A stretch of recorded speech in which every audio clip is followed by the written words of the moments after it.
Est-ce qu'on peut mettre la première diapo? Ah, c'est une photo d'Erwan, je n'avais pas prévu ça. Blague à part, pour ceux qui n'auraient pas été là dimanche dernier, Erwan a fait une prédication sur le bon berger, signifiant que les pasteurs que nous sommes étaient des chiens de berger, mais il a eu une insistance toute particulière sur le fait que la photo qu'il a affichée me ressemblait. Et donc du coup, je saisis cette occasion aujourd'hui pour trouver une autre photo ressemblante, mais cette fois-ci plutôt du pendant d'Erwan. Pareil, au niveau du regard affûté, je crois qu'il y a une ressemblance manifeste. Voilà. Je suis content. Maintenant qu'on est bien détendu, je vous invite simplement à prier avant de rentrer pour de vrai dans la prédication. Seigneur, nous te remercions pour ce privilège de te connaître, de te servir, d'avoir accès à qui tu es, à ta parole, à cette vie par laquelle tu agis en nous, par ton Saint-Esprit. Rends-nous encore sensibles et disposés à t'écouter, à te recevoir, à agir de la façon qui te plaît, de la façon qui t'honore. Que dans cette étude que nous commençons du livre de l'Exode, il soit l'occasion de se souvenir, il soit l'occasion, Seigneur, d'actualiser ce message pour le mettre en pratique maintenant. En ton très saint nom, Jésus. Amen. Introduire le livre de l'Exode, c'est un privilège et en même temps une lourde charge, tant cet ouvrage revêt une importance capitale dans notre foi chrétienne. D'abord par les thèmes qu'il aborde et qui posent le socle de l'histoire et de la foi dans laquelle nous nous inscrivons, nous, en tant que chrétiens aujourd'hui.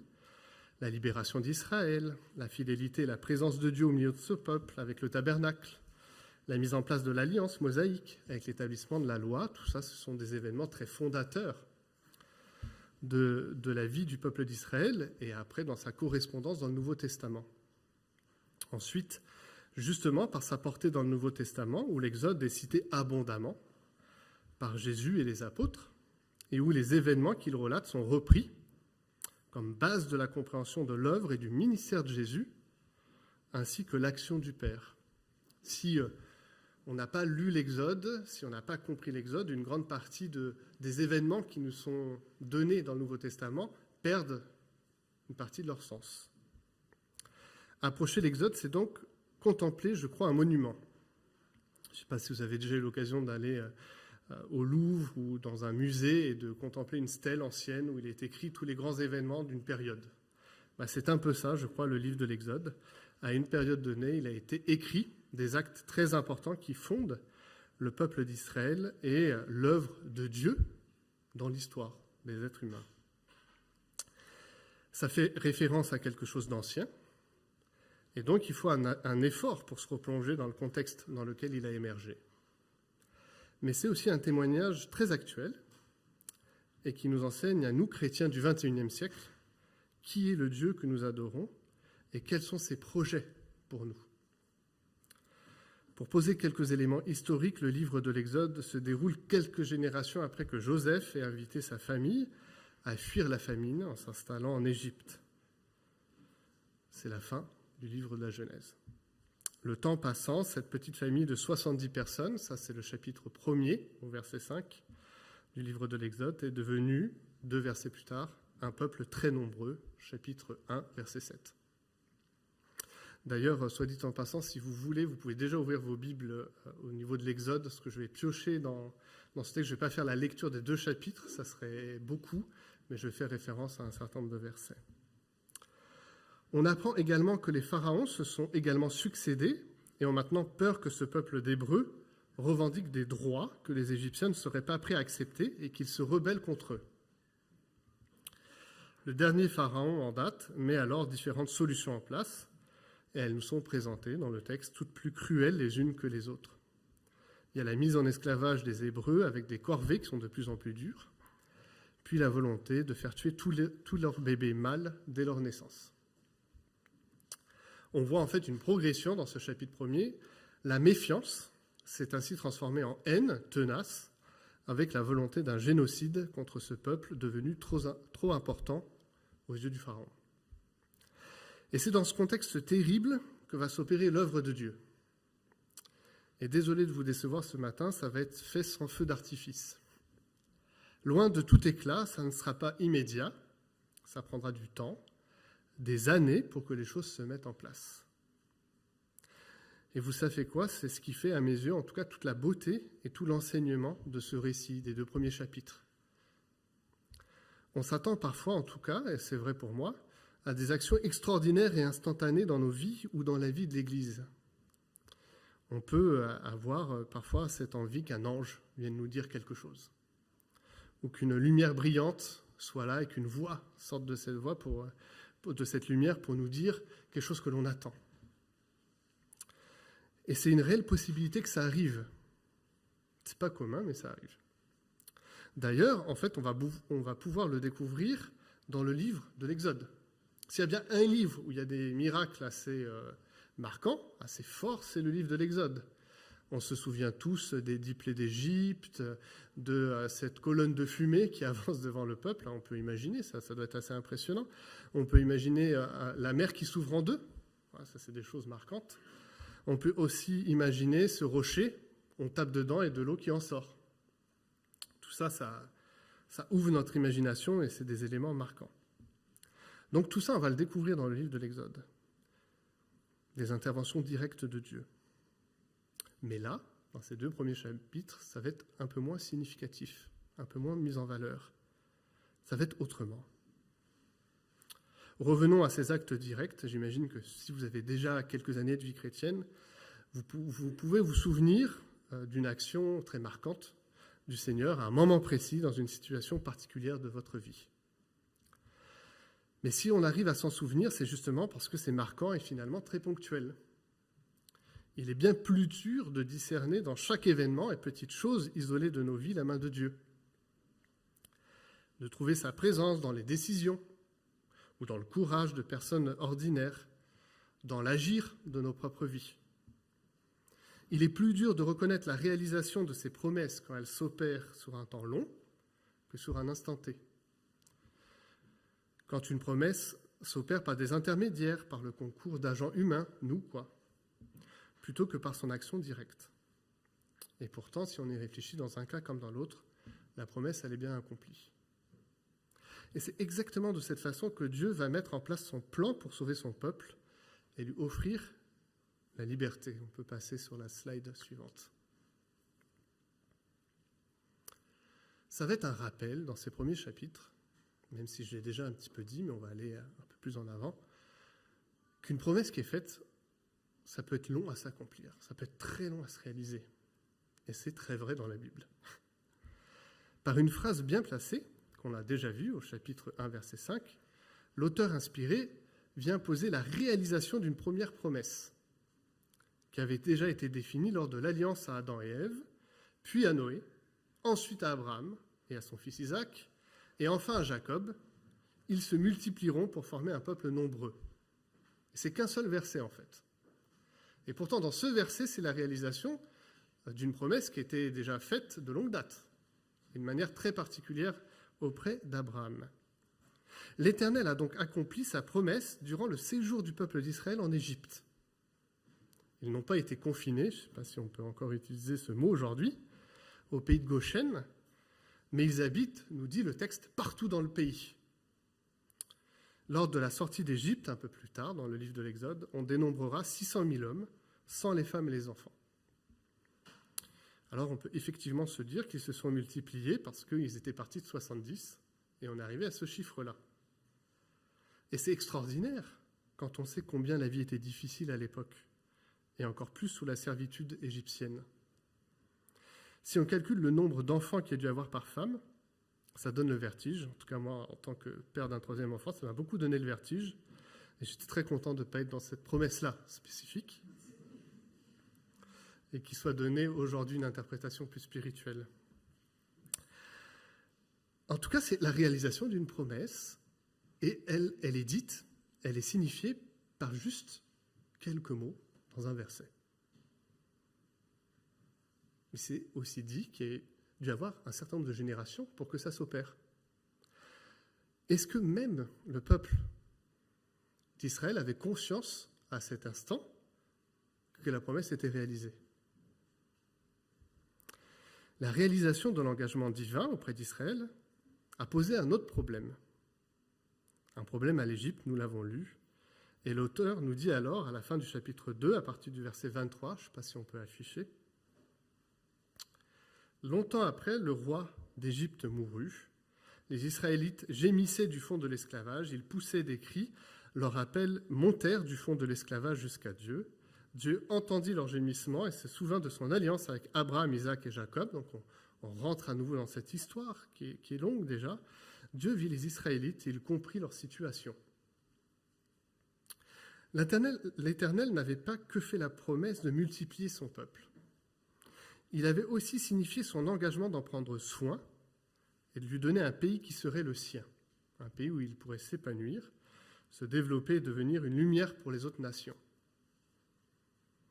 Et pour réaliser ce serment, qui n'est pas encore réalisé, dans notre lecture de l'Exode, ce n'est pas le cas, c'est tout le contraire, ils ne sont pas dans leur pays, ils sont sous la servitude, il va devoir susciter un libérateur. Et de la même façon que ça a mis du temps pour que ce peuple se multiplie, même si finalement, comparativement au temps mis, c'est déjà un acte miraculeux, le libérateur ne va pas arriver comme ça. Là aussi, il va y avoir plusieurs étapes de sa venue, de sa naissance, de sa préparation, jusqu'à l'acceptation de son ministère et la possibilité de libérer Israël. Moïse, car c'est ainsi que le libérateur s'appelle, devrait être formé par la cour égyptienne, apprendre à ne dépendre que de Dieu et ne pas se faire justice lui-même. On voit qu'il tente, de manière un peu décorrélée de ce que Dieu attendait, de libérer son peuple en tuant un Égyptien, nous dit le chapitre 2, à partir du verset 11. Une fois devenu grand, Moïse sortit vers ses frères et vit leurs pénibles travaux. Il vit un Égyptien frapper un Hébreu, un de ses frères. Il regarda de tous côtés, vit qu'il n'y avait personne et tua l'Égyptien qu'il cacha dans le sable. Alors le verbe frapper qui est utilisé, c'est pas une tape sur les mains. L'Égyptien avait sûrement la volonté de tuer l'Hébreu. Mais Moïse, dans sa réaction, n'a pas encore compris que c'est Dieu qui allait libérer et pas lui. Et la suite de notre texte, c'est qu'il est obligé de fuir, qu'il est obligé de s'exiler, de vivre cet exil. Il doit s'identifier quelque part au peuple qu'il va sauver. Il est hébreu, mais il ne connaît pas exactement la situation du peuple d'Israël. Le chapitre 2, verset 22, nous donne cette prise de conscience. Alors que Moïse vient d'avoir une épouse et qu'elle est enceinte, elle mit au monde un fils qu'il appela Gershom, car, dit-il, je suis en exil dans un pays étranger. Tout cela nous amène à constater qu'il y a eu plusieurs étapes dans la préparation de ce libérateur. Et c'est exactement la manière d'agir normale de Dieu. Derrière toutes les actions directes qui sont signifiées et qui sont marquantes pour nous, dans notre imaginaire collectif, la Bible, dans son ensemble, c'est plutôt une très longue histoire qui s'inscrit sur des années, des siècles et des millénaires. Aujourd'hui, nous sommes à une certaine étape de la réalisation de l'Alliance. Et on est bien avantagé par rapport à Moïse et au peuple de l'époque. Un certain nombre de choses se sont produites, et nous le savons. Mais un certain nombre d'autres ne sont pas encore arrivées. Peut-être avez-vous déjà vécu la frustration avec, j'imagine, bien des chrétiens avant nous, de se dire, nous disons que le Seigneur revient, mais c'est quand ? Ça fait des siècles que l'Église le proclame. La manière d'agir normale de Dieu, c'est d'écouter, de sonder le cœur de l'homme, de sonder le cœur de l'humanité, puis ensuite d'agir. Et si c'est la manière d'agir de Dieu, ça devrait quelque part aussi nous appeler pour nous-mêmes à accepter ce fait dans notre vie Il y a des temps pour agir et des temps pour se préparer.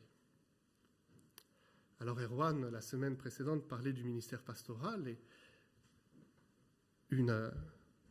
un élément important, je crois, du ministère pastoral, c'est que ni Erwan ni moi-même, nous avons été pasteurs tout de suite.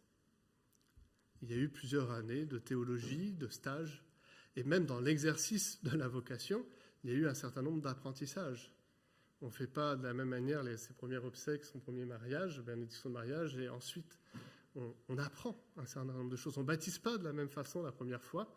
J'ai mis la tête sous l'eau assez longtemps sur le premier baptisé, et aujourd'hui, j'agis différemment. Tout cela nous appelle à constater qu'il y a des temps de préparation. Et que si c'est vrai dans la Bible, ça devrait être vrai, y compris dans notre service pour l'Église. Nous ne pouvons pas venir, nous lever un matin et nous dire « c'est ça que je dois faire » et je n'ai pas besoin de formation, je n'ai pas besoin d'avoir un apprentissage, ça viendra tout seul. Dieu m'a parlé, Dieu m'a dit, c'est bon. La réalité de la vie de l'Église et même la réalité de l'accomplissement des alliances de Dieu, c'est que ce sera un temps long en suscitant des personnes capables et un peuple prêt à écouter, à attendre et à marcher. Et ça exige une certaine discipline. Ça exige pour nous, ensemble, de trouver cette maturité et peut-être de puiser dans ce qui a été fait précédemment pour aussi garder la certitude du futur qui arrive et du présent que nous avons à vivre. C'est là, je crois, le premier élément important de ce texte. Nous refaire prendre conscience que nous sommes dans une histoire qui nous précède, une histoire peut-être qui nous survivra, et une histoire qui se vit aujourd'hui, les uns avec les autres et chacun personnellement. C'est vrai du peuple d'Israël, c'est vrai de l'Église, et c'est vrai de chacune de nos vies personnelles. Nous sommes en chemin vers le Christ, et il y a différentes étapes qu'il nous faut prendre, certaines choses à apprendre. Le Seigneur nous met à son service, mais c'est une formation continue. Et c'est exactement ce qui va se vivre pour Moïse. C'est exactement, et on le verra un petit peu plus tard, ce qui devra se vivre pour Jésus, notre Sauveur. Un deuxième élément de ce texte, on peut passer à la 3e slide, c'est de signifier ensemble que oui, Dieu peut agir directement, sans notre aide, mais que la normalité de son action, c'est d'agir au travers de nous. Dans ce texte, il y a plusieurs histoires, et on pourrait les décorréler chacune les unes des autres, mais je crois que ça serait une erreur de le faire, puisque chaque histoire va permettre à la prochaine d'exister. Et cette histoire, c'est l'histoire de plusieurs femmes dans ce texte. C'est frappant. C'est que des femmes qui vont agir et qui vont permettre le déploiement, la venue de Moïse et sa préparation. On ne parle pas de Pharaon comme un dieu, on ne parle pas du Nil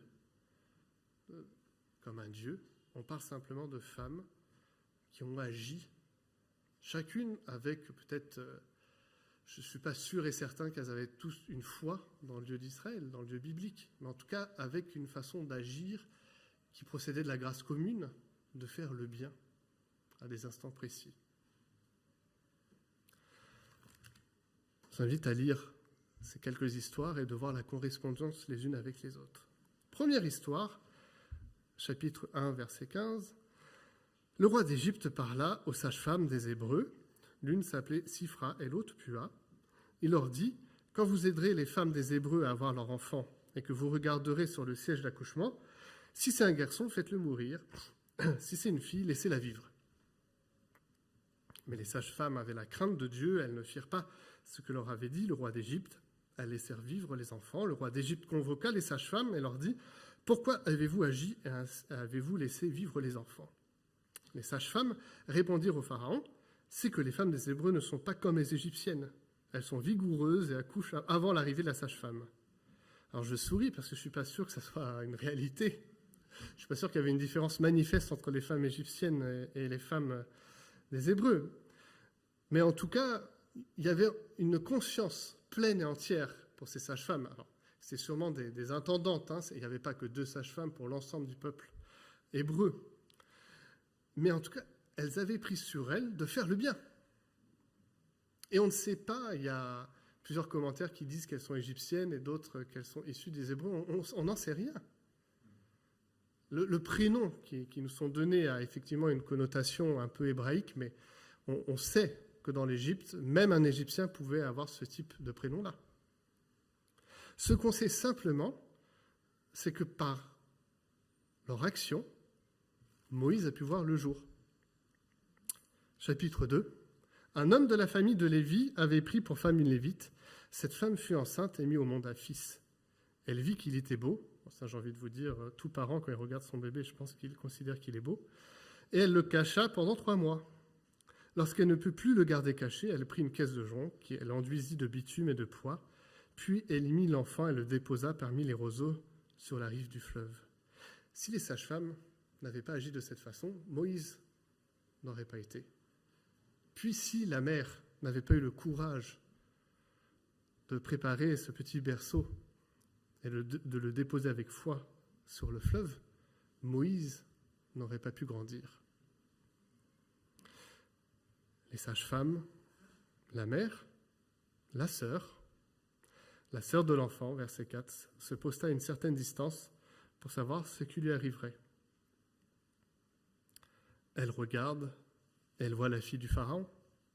La fille du Pharaon descendit au fleuve pour se baigner, tandis que ses servantes se promenaient le long du fleuve. Elle vit la caisse au milieu des roseaux et envoya sa servante la prendre. Quand elle l'ouvrit, elle vit l'enfant. C'était un petit garçon qui pleurait. Prise de pitié pour lui, elle dit « C'est un enfant des Hébreux ». Le texte signifie qu'elle a tout à fait conscience d'où venait l'enfant. Veux-tu que j'aille te... Alors la sœur de l'enfant dit à la fille du Pharaon « Veux-tu que j'aille te chercher une nourrice parmi les femmes des Hébreux afin qu'elle allaite cet enfant pour toi ? Vas-y. » Et c'est finalement la mère biologique de Moïse qui va jouer le rôle de nourrice. La fille du Pharaon dit « Emporte cet enfant, allaite-le pour moi. Je te donnerai ton salaire. » La femme prit l'enfant et l'allaita. Il fallait qu'il y ait tout ça en même temps pour que Moïse vive. Si l'une ou l'autre n'avait pas joué son rôle, l'histoire s'arrêtait. Chacune a agi en pensant faire le bien. Et je crois qu'elles l'ont fait. En tout cas, je crois que si l'auteur le signifie dans ce texte, c'est qu'il y porte tout à fait crédit. Certaines ont agi avec la foi du Dieu biblique, d'autres, on ne sait pas trop. Pourquoi la fille du Pharaon a accepté cet enfant hébreu ? Le texte nous dit qu'elle a été prise de pitié. C'est simple, mais ça ne fait pas référence à une foi particulière dans le Dieu d'Israël. Toujours est-il qu'en fait, ce texte nous fait prendre conscience que Dieu est souverain sur toute chose, que Dieu conduit l'histoire. Et l'histoire est longue, d'accord, mais en même temps, nous pouvons être assurés que Dieu conduit cette histoire. Que même si elle nous semble trop longue, Dieu sait exactement où il va.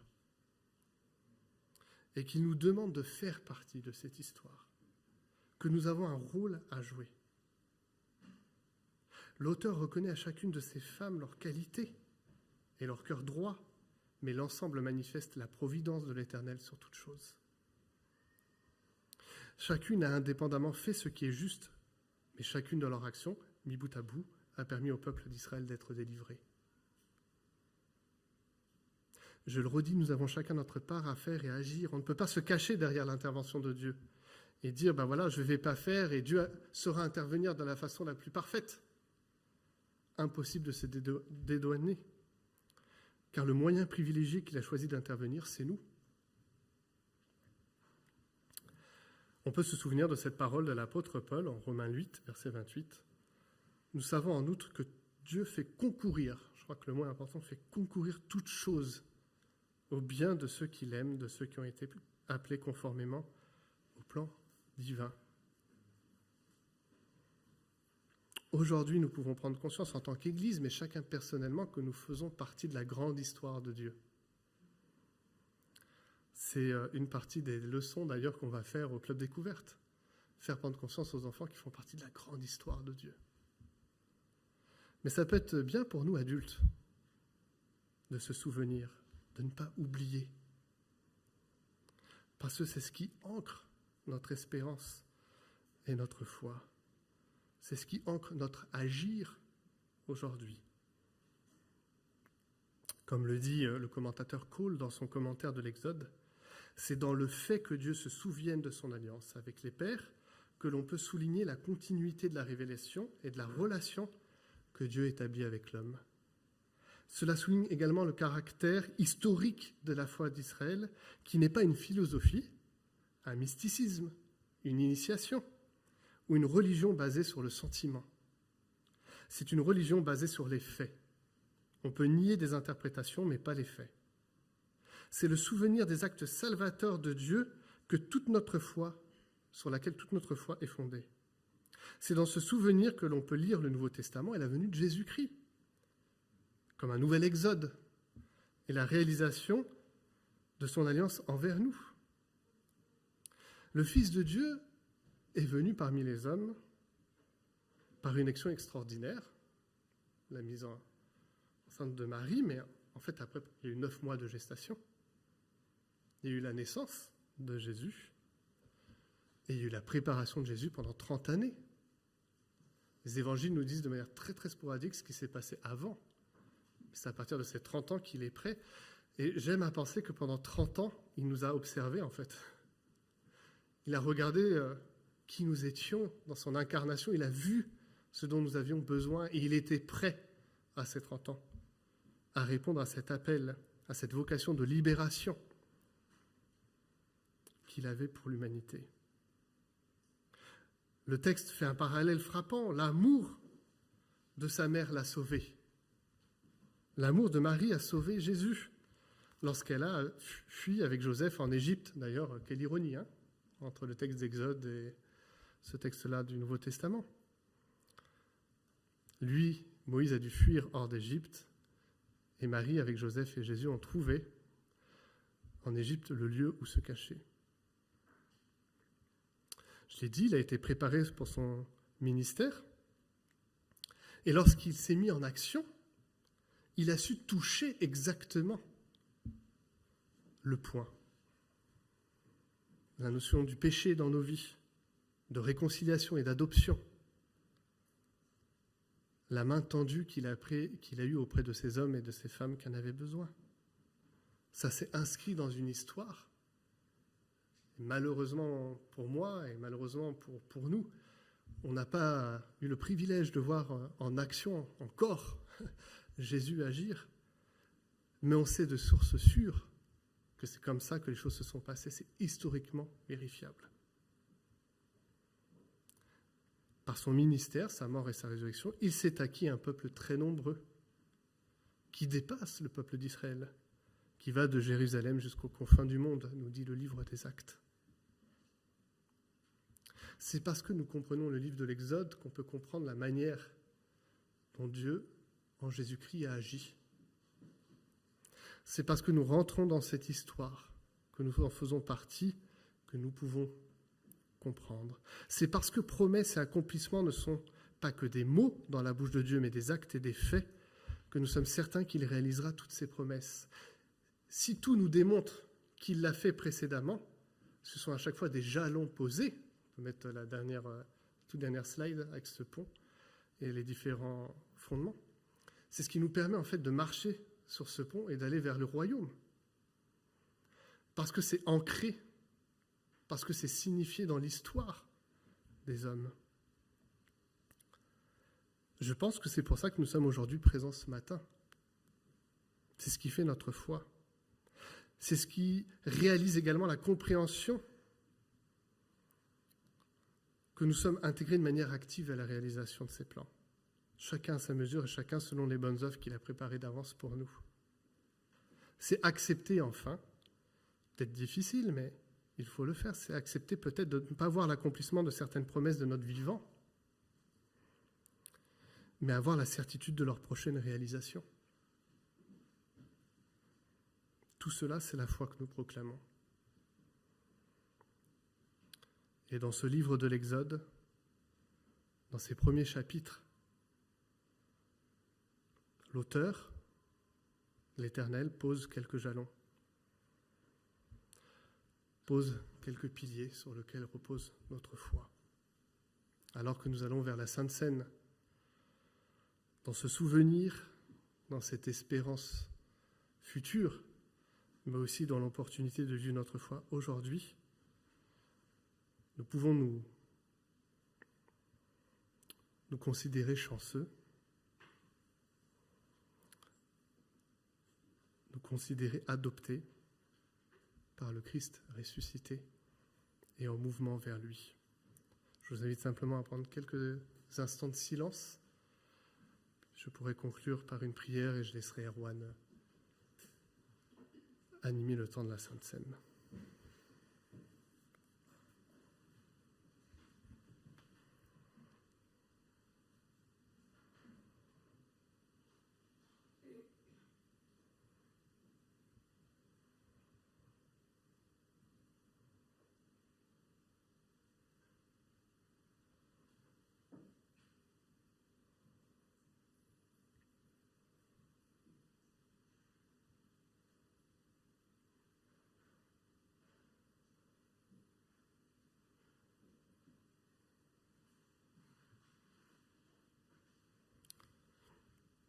Seigneur, nous reconnaissons ta souveraineté sur l'histoire de cette création et plus particulièrement sur l'histoire des hommes.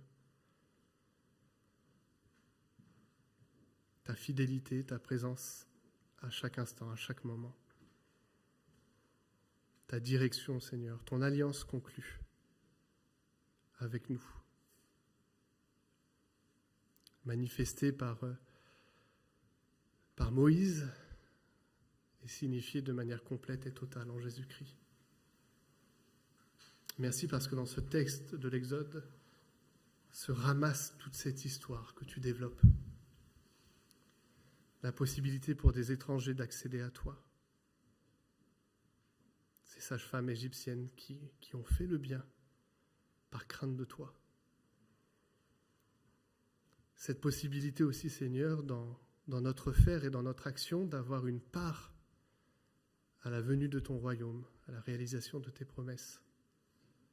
Et nous te demandons d'être sensibles à cela, parfois avec la conscience aiguë de ce que nous faisons, et parfois tout simplement sans savoir ce qui va suivre, mais en étant confiant que toi tu seras.